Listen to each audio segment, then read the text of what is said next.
plusieurs comme selon.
Microphone check.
Once again, a very good evening, dear viewers. Now in this, the last semi-final of today's 8-man comp that has been dubbed the Tuesday whole HEYBALL 8-man comp here at City Pool Arena, Boise, Kampala, where we are. Oh, what a shot. We are at City Pool Arena, newest pool arena in the country. 14 pool tables at the venue, just as is one HEYBALL table, the only actively serving pool table, HEYBALL table in the country. Q8 Joy HEYBALL table, the one on which we are having this semi-final match between Gideon, the smaller guy that is playing, taking on AMOS. They are racing to 5, a race as long as the final shall be played between the winner of this match, who will be taking on Ibrahim Kayanja, maybe in an hour's time, maybe less. Tonight 1-0, Gideon is in the lead, race to 5. My name is Simon Peter Chove.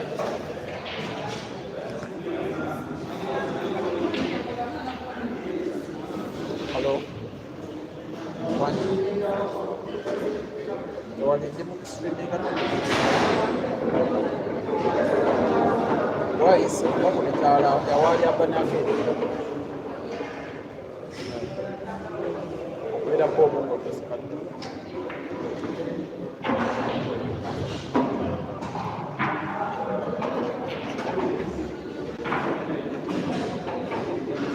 Now the contestation was there momentarily ago. There was a foul on the break by AMOS, and of course Gideon did claim the foul. AMOS was not very contented that he fouled.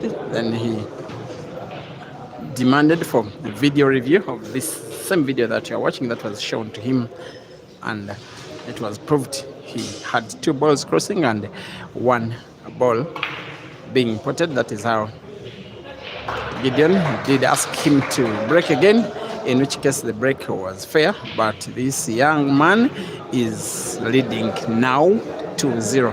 By the way, his lifetime manager, Peter Male, who is also the treasurer of the Police Station of Uganda, has arrived at the venue to support his boy. Maybe HEYBALL provides his best chance to win a comp. Gideon, I think it's around 3 years. The last time he won a comp, I remember we were playing pool illegally. The venue was Portit Sports Bar in Najanankumbi, Kampala.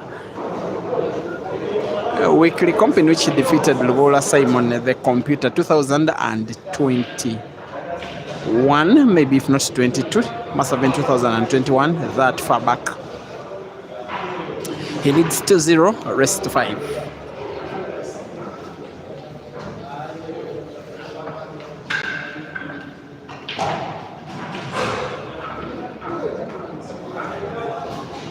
There's a certain Mr. Ibrahim Kanja, the real machine, who is waiting for whoever will be winning this tournament, who will be winning this semi-final, because that will be his opponent in the final that is coming up immediately after this crash. For only number 1 and number 2, number 3 and number 4 will be getting a handshake from the organizer. The handshake will be coming with 0 man.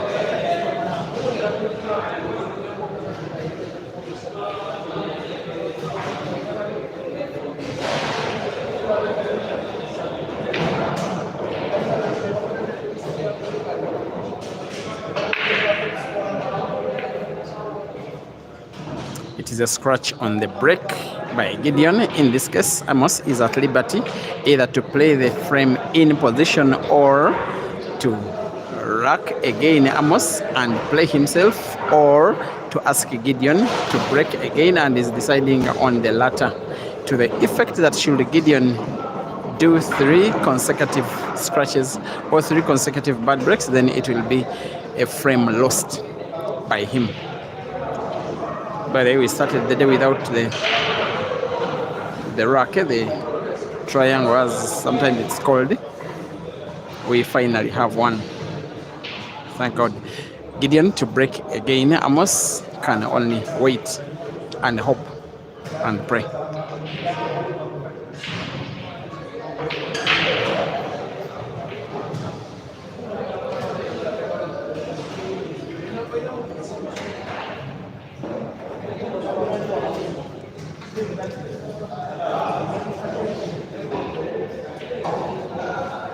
Which kind of break will this one be? He breaks triangularly. I've seen, I think, 3 points at max. It is a foul. He had one ball crossing and getting potted. That got him 2 points, the 14. And then another ball crossed, it got him 1 point. Those are 3 points, 1 point short of 4.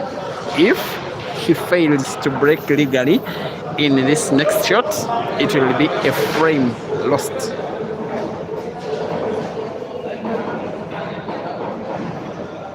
Which can be that harsh. So it is a very important breaking shot, this next one.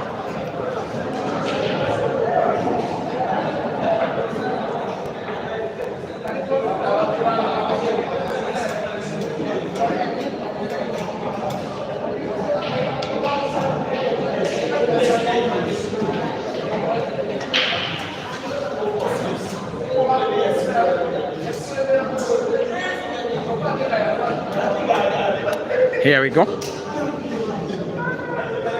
Seems to be aiming for the second ball, the 9. He's going for power, hits it with power. One ball crossing, another is spotted. Those are 3 points. He must have another ball cross. Let me.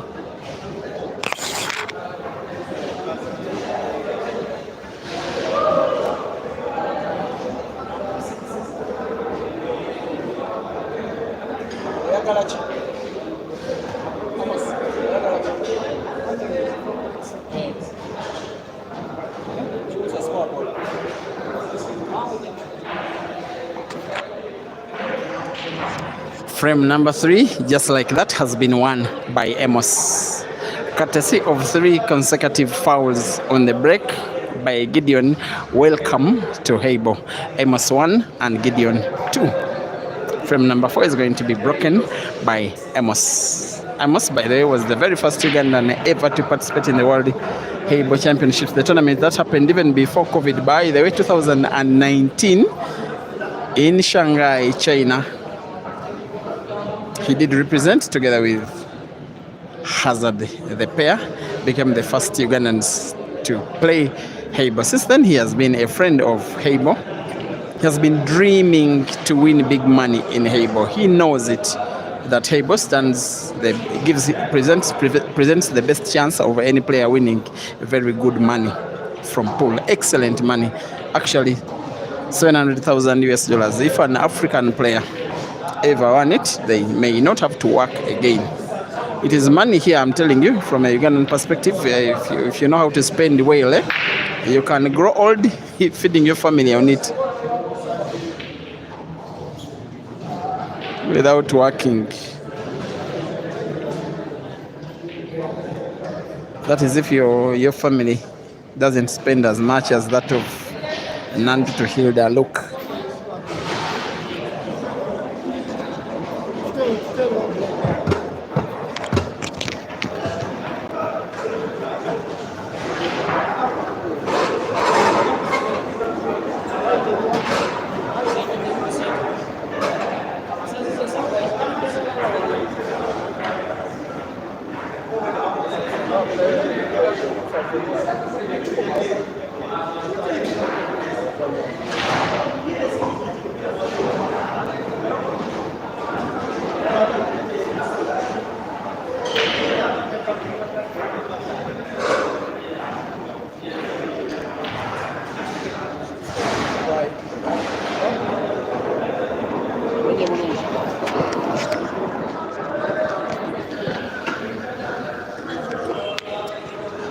Again, there has been video review.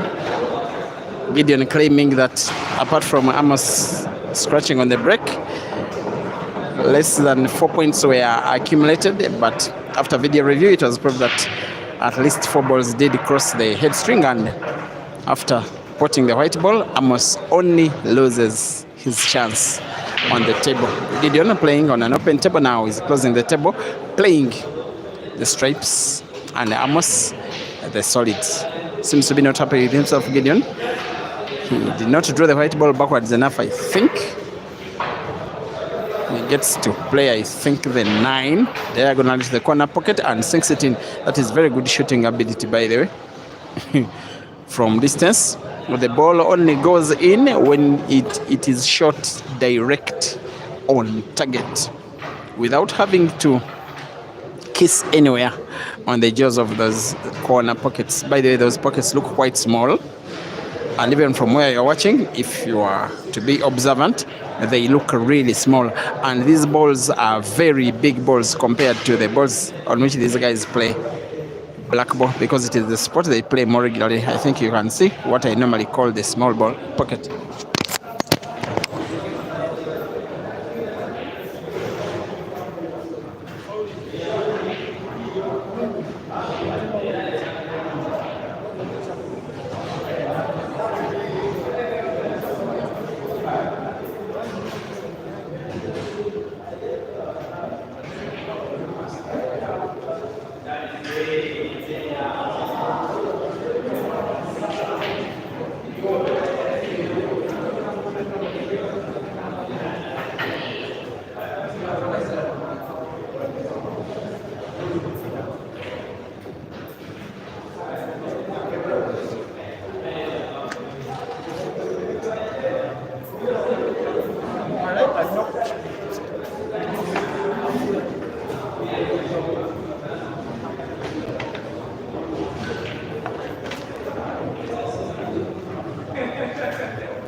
Guys, there's sometimes a little bit of a misinterpretation of the rules. Not that there is anything complicated, but please forgive us. It is actually very first time that HEYBALL is being played following the rules by the book in this country. So every time the rule books sometimes have to be checked in order to ensure that decisions taken are taken with accuracy. After all, it is better to be accurate than fast.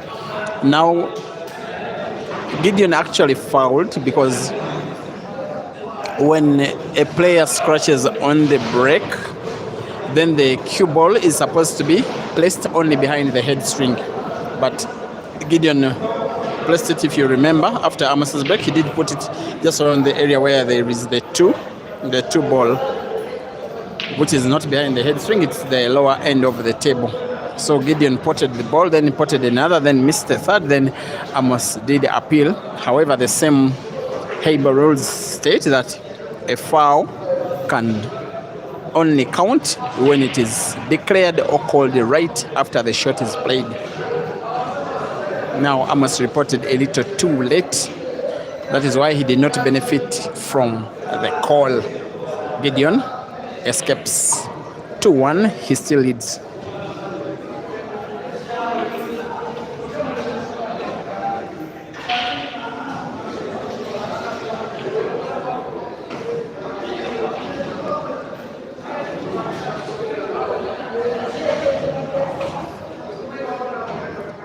And MX, we are asking why Gideon is breaking as if he didn't eat lunch. Guy, this table is hard. The table is big.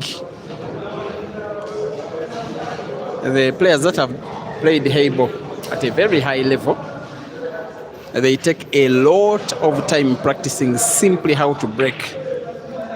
Because knowing how to break, splitting the balls well, avoiding a scratch on the break, and giving yourself the best chance to put a ball on the break is very, very important in this discipline, especially when you are facing a top player.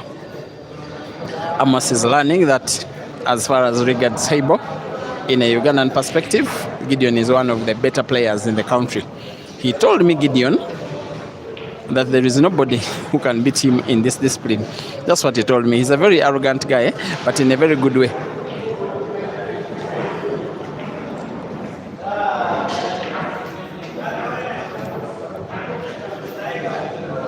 Not arrogant in a bad way.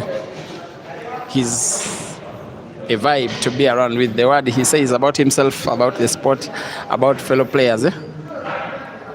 He always likes to call himself the best, despite what others think about him. And these two guys have had the best performances in their first round matches, because they are the two players that won their first round opponents by 5 frames to nil.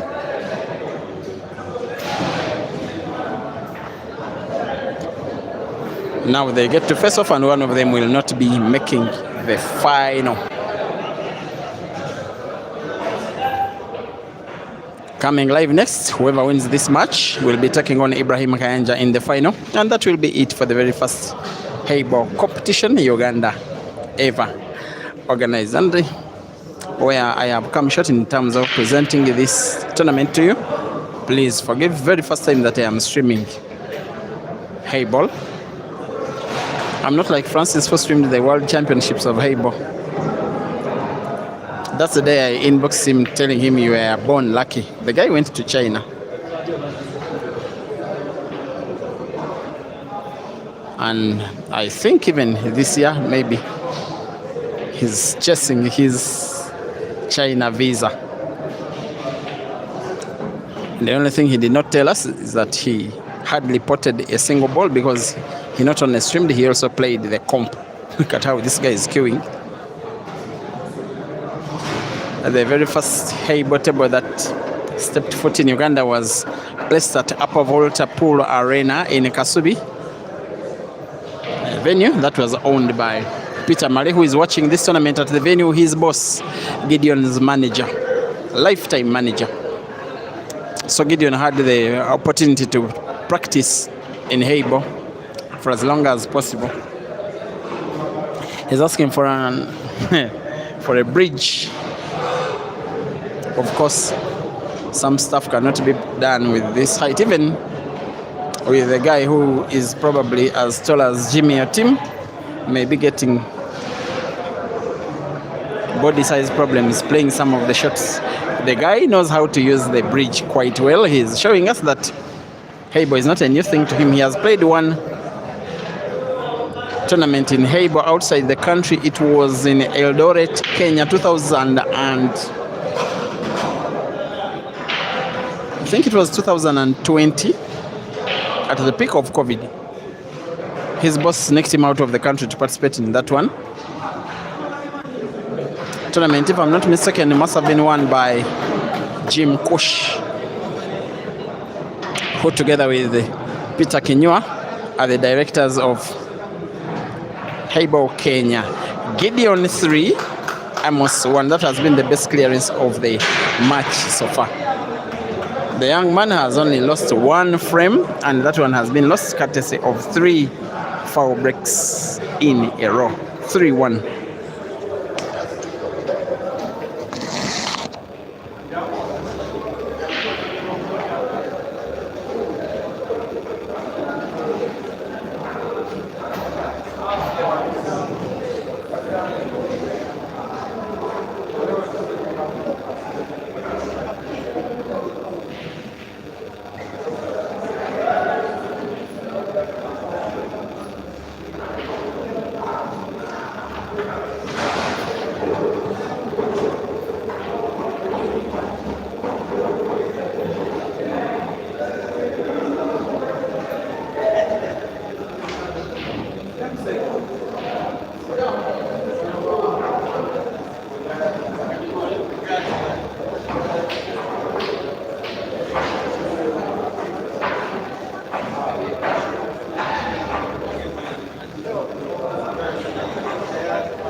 Sembayo awangula Glemeno azanya Musiramu fight.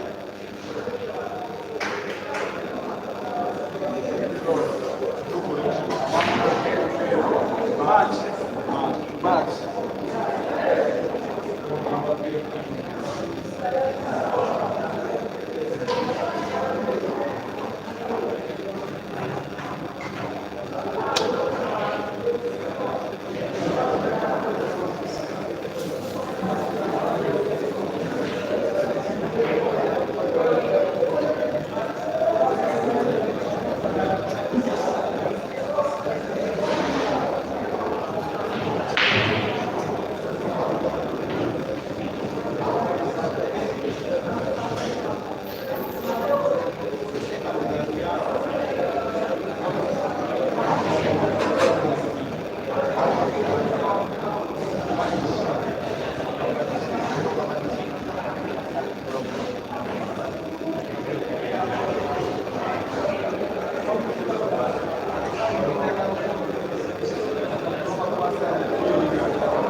So in the comment section, guys, let's have a chat on who for you is your favorite HEYBALL player in the world and why you think they are.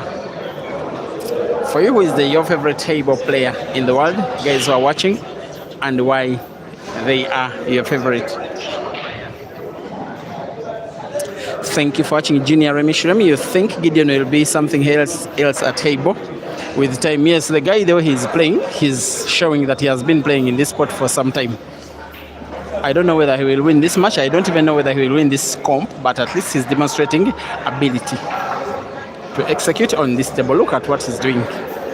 Sometimes some of the shots, when someone is able to take shots as though he's playing on a small table, you know that they are somewhat a master of the big table. Tatendo Cheseno, I'm sorry for not responding to your prayer comment. I hope you have found room in your very kind heart to forgive me. Evidence Katio, Bora Gideon, yes. Xavier Genesis is also watching on Facebook. Thank you very much. Kingsley Mbene, you'll rather have Gideon's arrogance compared to Kalima. Stanston Nashibote says Zheng Yubo is your favorite HEYBALL player in the world. Yes, Zheng was the world champion in 2023. Greetings to you, Nisha, #1 fan of Caesar. Must be watching from Chireka. That fish. Kingsley Mbene, you say Shu Bingji is your favorite. He rarely misses, always. Green apples, yes. Shu Bingji, very good one, eh? Those Chinese, sometimes I just look at them and admire. Michael Musoke, you are asking if Caesar has participated in this tournament, and the answer is no. You are appreciating the commentary and you're supporting the veteran AMOS Ndiagumana. Thank you for watching.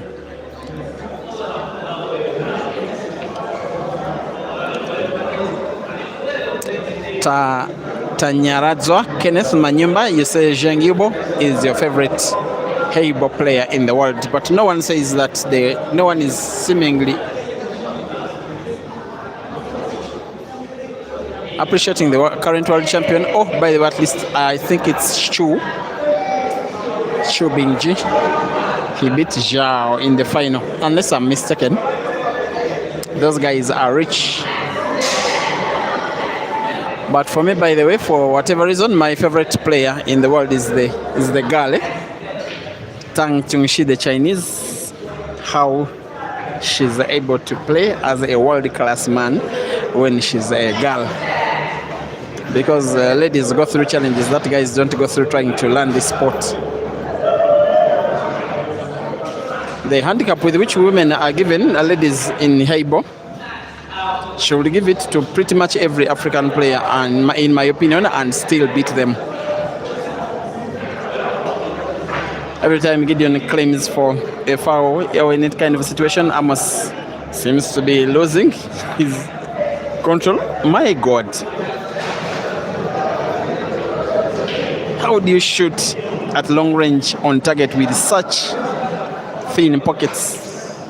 Such big balls, such a big table with such a small body. Gideon so far is, in my opinion, the player of the day, and I'm saying this simply because of how good he's playing. I'm not so sure he will win this match. I also, if he wins it, I don't know if he can beat Ibrahim Kanja in the final, but you'll just appreciate how he plays. You are watching with Mosei Chariot and Madame Bosire and Mr. Robbie. You love Paul. I have mentioned you from Mandera County. That must be Kenya. Thank you for watching. Njoguna Njoroge. Kiplangat Japheth. Yes, you say you like Zhao Ruliang, the Chinese guy, and Jack Whelan, the British player. Thank you for watching. Michael Kalwani, you say Shu Bingji is your favorite player. Banson Jacob, you say Fon Mintkiao is your favorite player. The Myanmarese player, neighbors with China. Such a tough player. Definitely one of the best 6'5" players in the world. Always, at least in the quarterfinals of the World Championships, and you just like his swag. When he does stuff that make him happy, he takes off some time to dance for us who are normally watching him on the phone, and he's a phone himself. Evidence Katio, your favorite player is Shu Bingji. Karanja Mang, you are watching. Thank you very much from Kenya. Sanstan Nashibote. You think Gideon will win this tournament? Evidence Katio, you think Francis Mkwekwe is the best HEYBALL player in the world? That is the worst statement you can ever say to demean the sport. He's not just not one of the best. Francis Mkwekwe is not a player at all. Because I don't play pool, but he's the only player I beat last year. Masinde AD, you think Caesar must be preparing for the World Championships? All right. By the way, once in a while, Caesar has been coming to this venue ever since HEYBALL was introduced here to do some training. I like the comparisons you are making between some of these guys and him, even in his absence. He's the one Ugandan player, so far whom I am sure will be representing at the World HEYBALL Championships in only 2 months. For once, we get to see Gideon queuing poorly, allowing AMOS to put the 14 diagonal to the corner pocket and the black ball, the 8 ball, I think to the center pocket on the right. He has to be on target first. Yes, he's on target. With a big backspin using the 2 cushions to support the movement of the white ball. It's not easy putting this black to the center pocket because of how narrow the center pockets can be given the size of the balls. Yes, he does miss.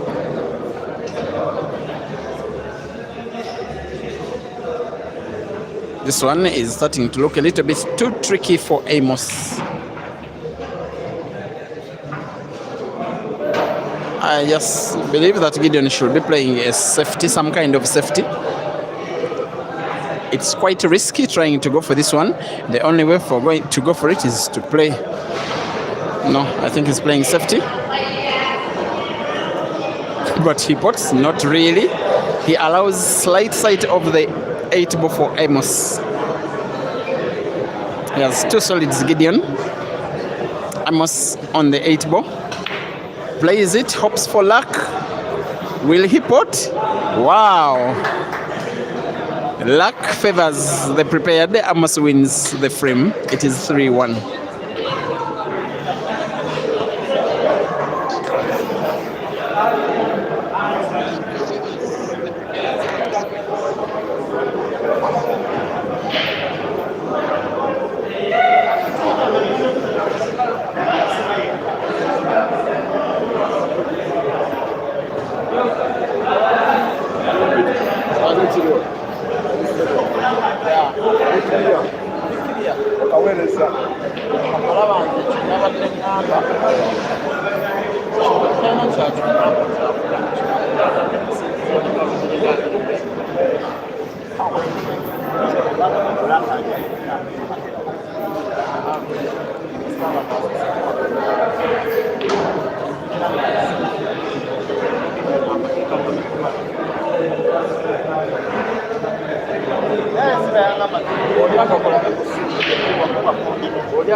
Once again, sorry for that delay.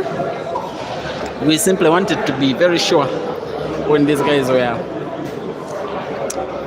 Will I use the word fighting in between themselves in terms of interpretation of rules in two situations. One, AMOS potted the 8 ball in the same shot where he potted Gideon's solid ball, and then Gideon demanded the written rules themselves where AMOS will have won that frame, and that was shown to him. Then the following frame, which AMOS broke, he had 3 balls crossing the head string, but one of them crossed the head string, then moved towards the lower end of the table, and then moved back and crossed the head string again. And in the interpretation of the rules, that ball is judged to have crossed the head string twice and gains him 2 points.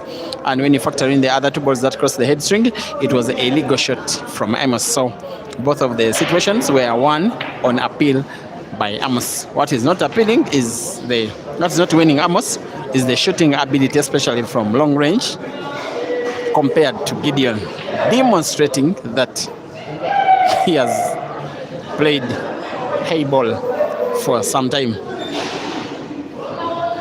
And I can already say that he's one of the best HEYBALL players, Gideon, in the country.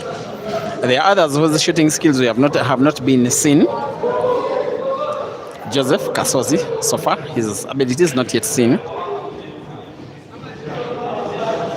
When Uganda played in the African HEYBALL Championships in 2019, he was one of the better players.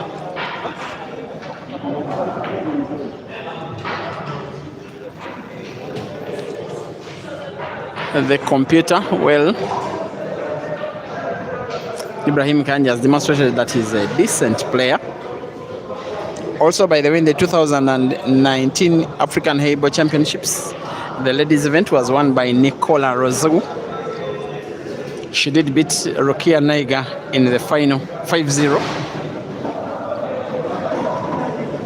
And now Rukia is fighting because I said that, but I want to see Rukia also being given that ladies handicap against men if she can register for next week's event. Today, Anka has misrepresented the ladies, Anka Sheila, of course by her inability to use the handicap and the rules to her favor, losing some of the frames, if not all, quite carelessly. 3-2, Gideon is in the lead and is needing to win 2 more before AMOS can win 3, and he will be champion of the first ultimately organized HEYBALL competition in Uganda, and on HEYBALL, in HEYBALL rules and on HEYBALL equipment throughout.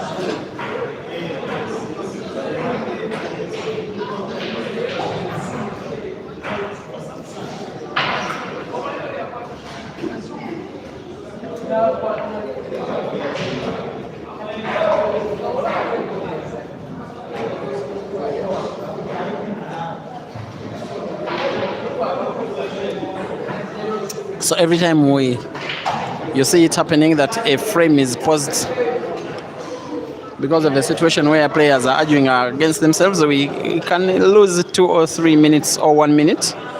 It is better to be accurate than fast.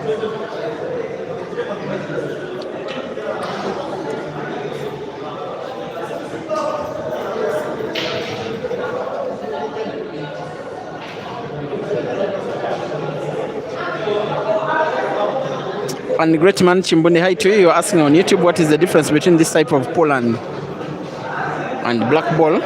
It's quite different. First, the equipment. The table is way bigger.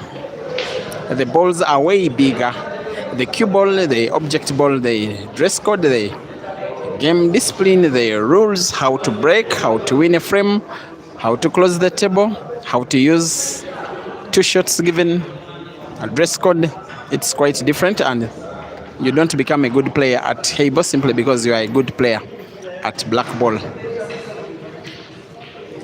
Officially, the best HEYBALL player in South Africa is Jason Theron. He's not anywhere among the best black ball players in South Africa. And you can see how well Gideon is playing in this one. And when was the last time you saw him outshining such players of this level in black ball?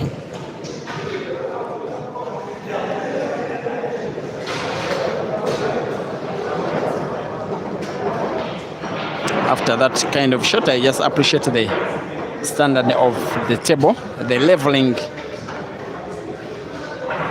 Kudos to Pool City Arena, where we are, where this arena is, where this tournament is ongoing, where Gideon is leading 3-2 against AMOS. Gideon playing the stripes, AMOS playing the solids.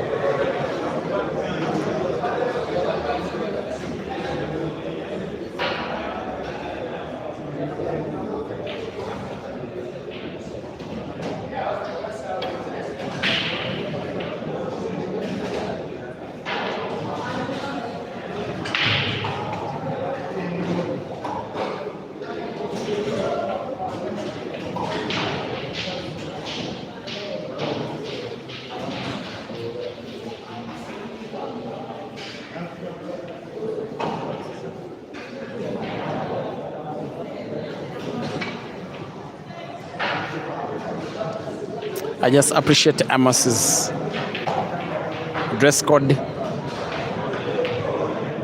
Looking every bit like a serious HEYBALL player. He's one of the best black ball players, by the way, Uganda has ever had.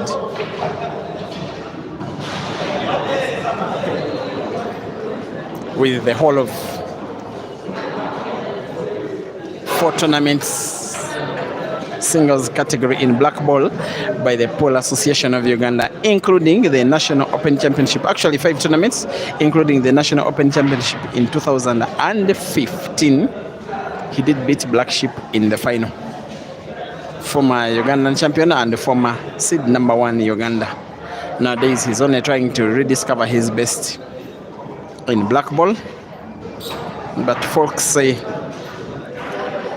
his kind of play comes out better when he's playing HEYBALL than black ball. If he can find a way of winning this frame, then we shall thereby have an equalizer. Gideon is knockered. Will he find the stripes? Yes, he finds the 13. AMOS will not be having the white ball in hand. He's going for the 7 to the corner pocket. Plays the 7, but misses it. Gives thin white to Gideon.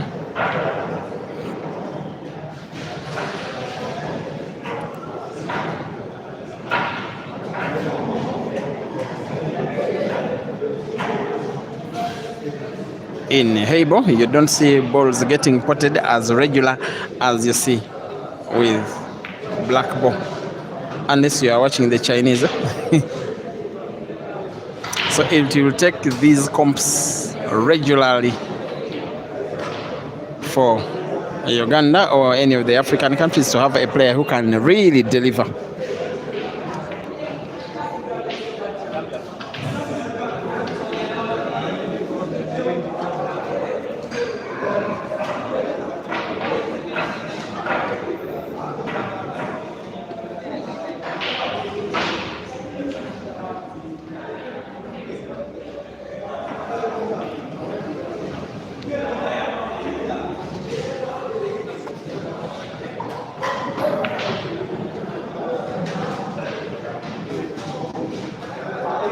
This is a continuation of safety after safety after safety from both Gideon and AMOS. They probably realize it gives them the best chance each of winning. And frame number 6 is the most important in the match so far for both of the players. For AMOS, he wants to equalize and equalize so badly. For Gideon, he wants to re-increase his lead such that he can need to win 1 out of the next 3.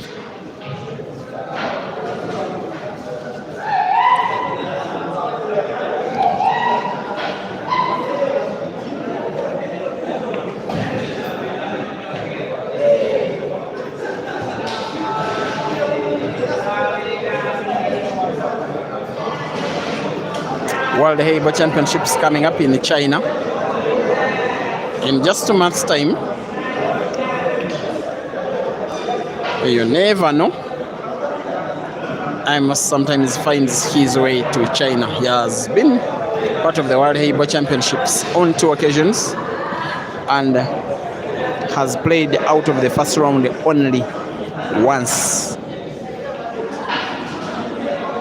Gideon has only participated in 1 tournament in HEYBALL outside Uganda. It was in Eldoret, Kenya, a few years ago.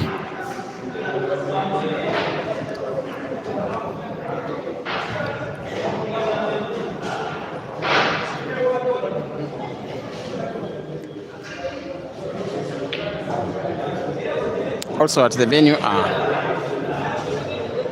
some of the little bit of renowned players: Ashraf Misambwa, Mark Wotang Mochibi, Brenda Nasasira, Brenda Akiror. Those are ladies here cheering on the guys, but also having some time on the small table themselves. Ibrahim Kanja is preparing for whoever wins this match by doing some practice, but on the small table. How effective that is, I just don't know. Gideon playing 1 of 2 of the remaining stripes on table.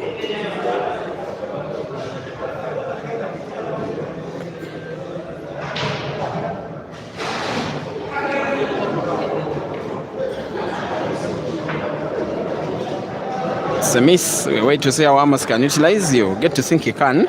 There are 3 solids on the table.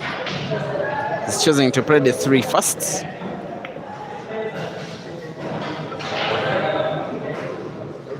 And is daring Gideon to give him 1 more opportunity to play. AMOS has the 3, the 7,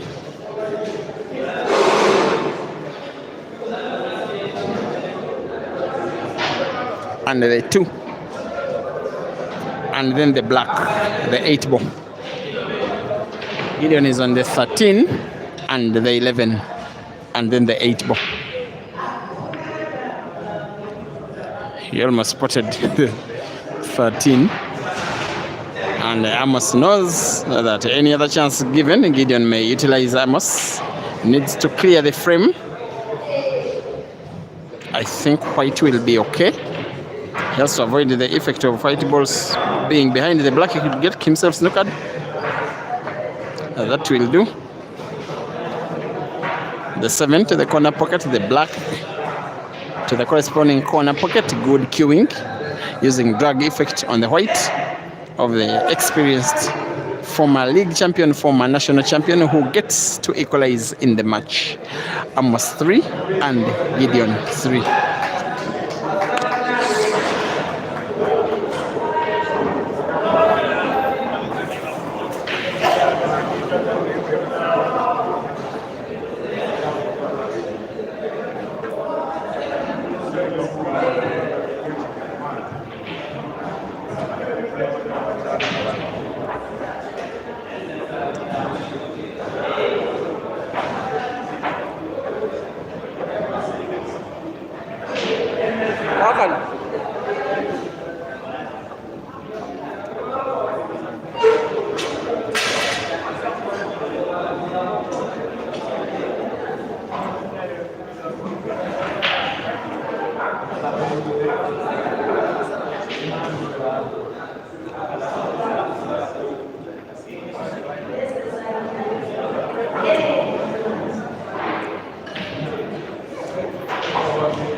Tina kubena.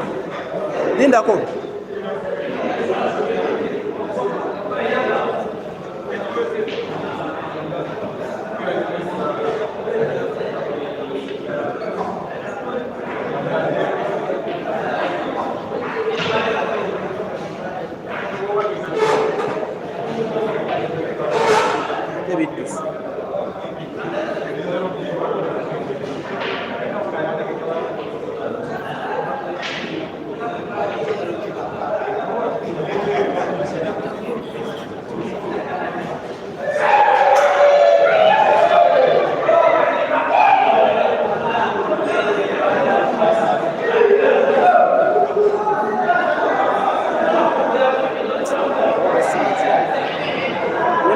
Chance ngo kuba pa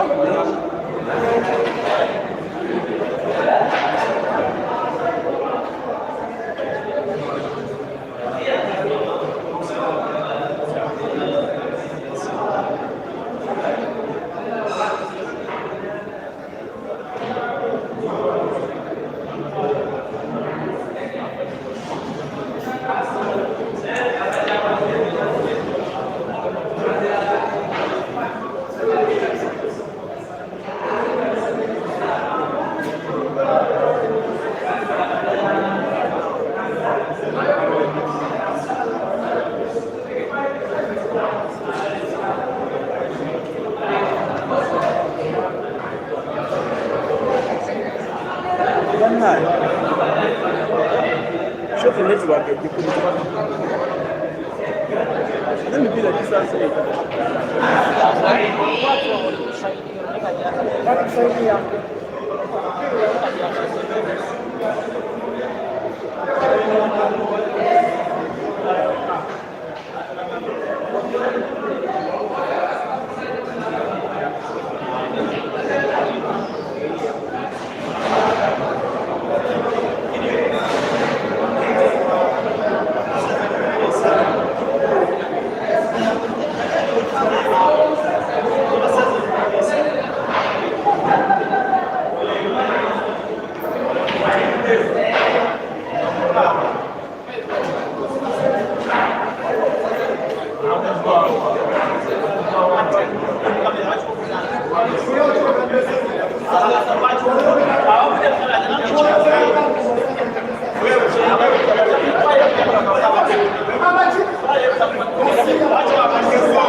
GIDEON huyu hapa. Ogenda kumulaba nga amenya bw'ati agalula ndio nalabe ng'emipiira gisaasaanya. Ati kijalaba. Vidiyo hiyo kiteekeko.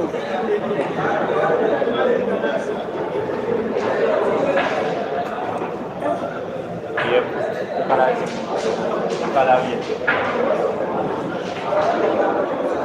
Zawe kitete kiriwo.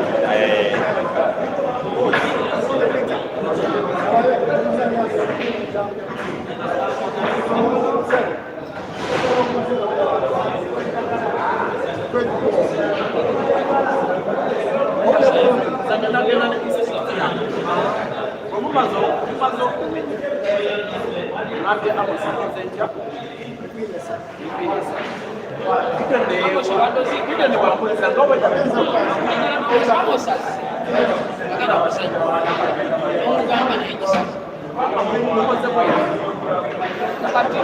Kuza nange njogera togamba kikyonge bakikuba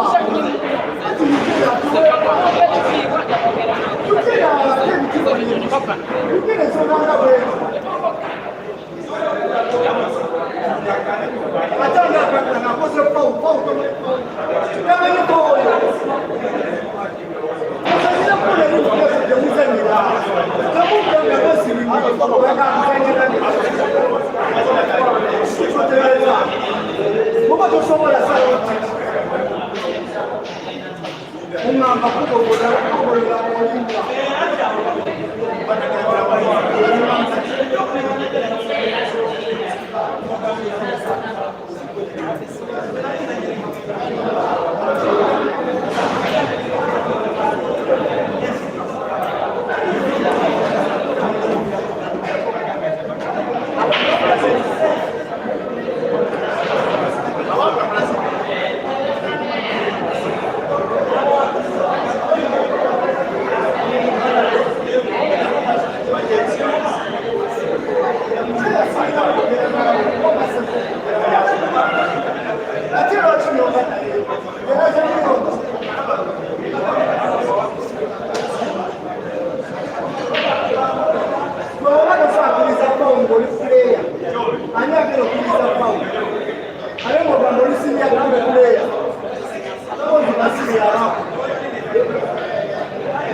GIDEON n'asaba evidence ne mugamba jangola evidence obuzibu internet neyekwata muko awo wamenyedde namwe abagala bakusema olaba nga ensasana empya tukola kugira naye sinti amateeka gagamba nti mu biseera ozanyanga akasana abeerawo ng'ofisho yakola ki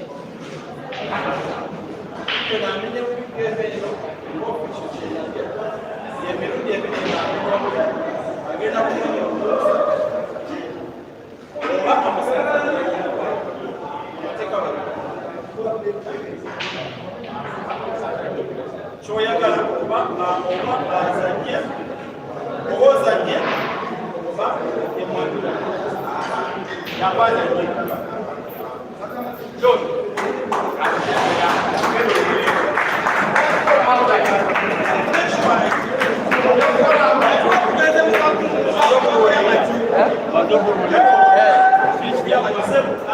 amenye kubi nasalawo either azanye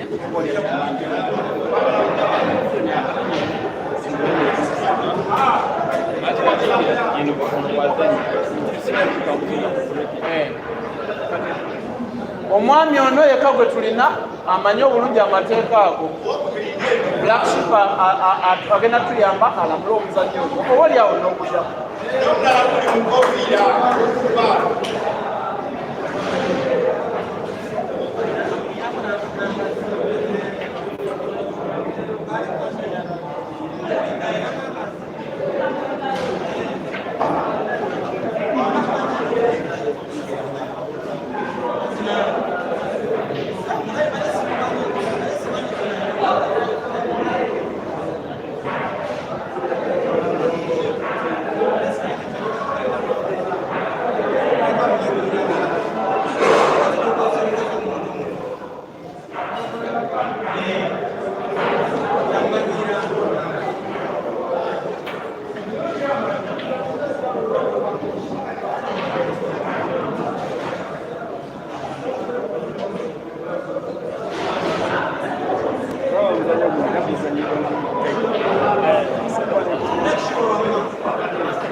bina bitwa byakuyiga.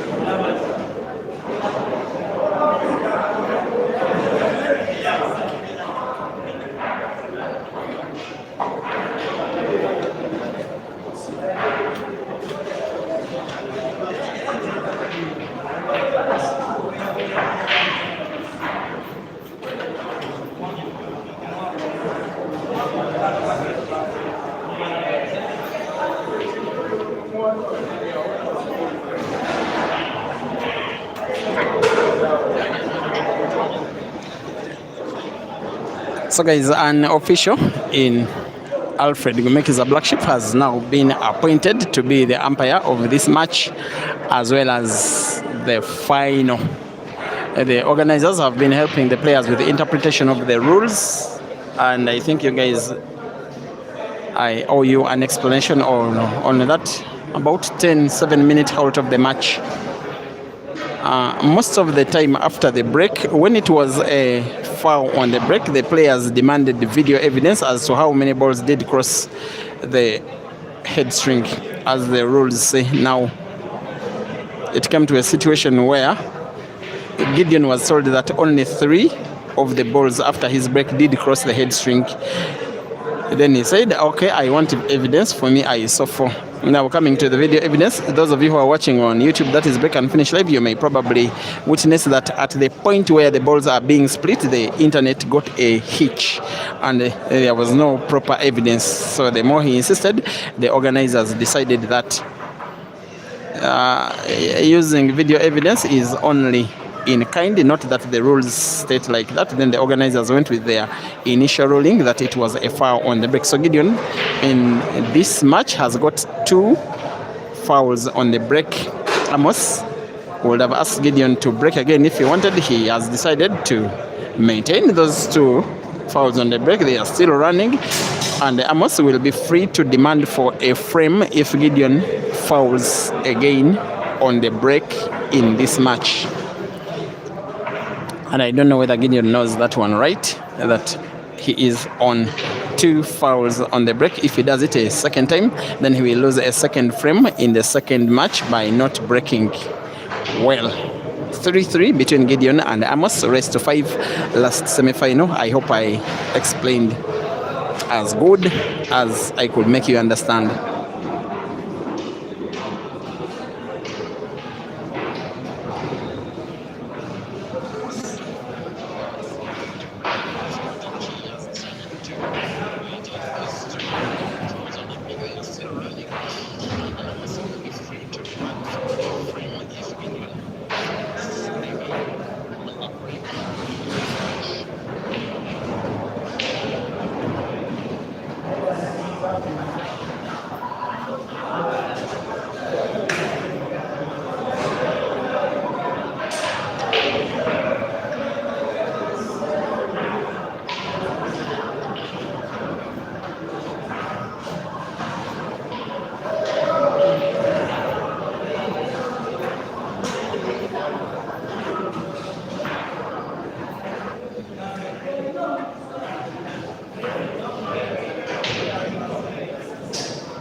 4-3 now.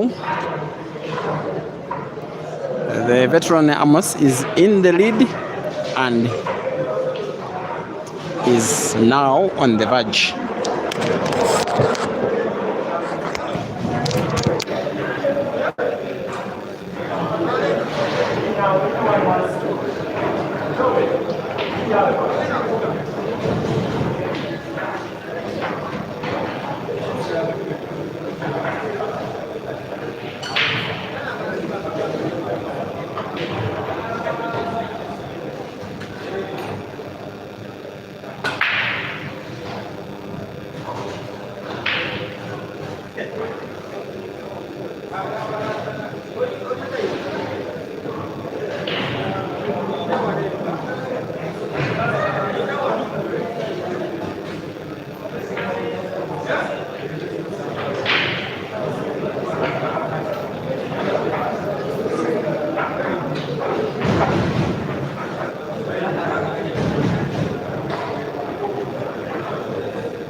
So guys, this is the information after 3 consecutive foul breaks. Gideon equalizes on AMOS City's 4-4. The coming frame is a decider. But the information also I want to remind you about is that Gideon did make 2 foul breaks which AMOS left counting. Are being counted by the umpire. Anytime that Gideon fouls on the break, he loses a frame, and losing the frame means he loses the match, and it is Gideon to break. If he makes 1 foul break Gideon, it will be loss of frame because he has already fouled on the break in this match twice, and AMOS let it pass. It doesn't pass just like that, it passes, but it remains counting. And the umpire is explaining it to Gideon and the crowd.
Yabadde foul.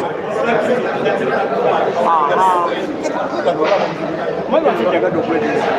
Agenda kufuata hivi ndio kwa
So the umpire in Gomeki's Alfred has taken off some time and has respected the fact that it's an emotional sport and has let Gideon do his research and make phone calls and read out the rules themselves, and of course you cannot argue with scripted evidence.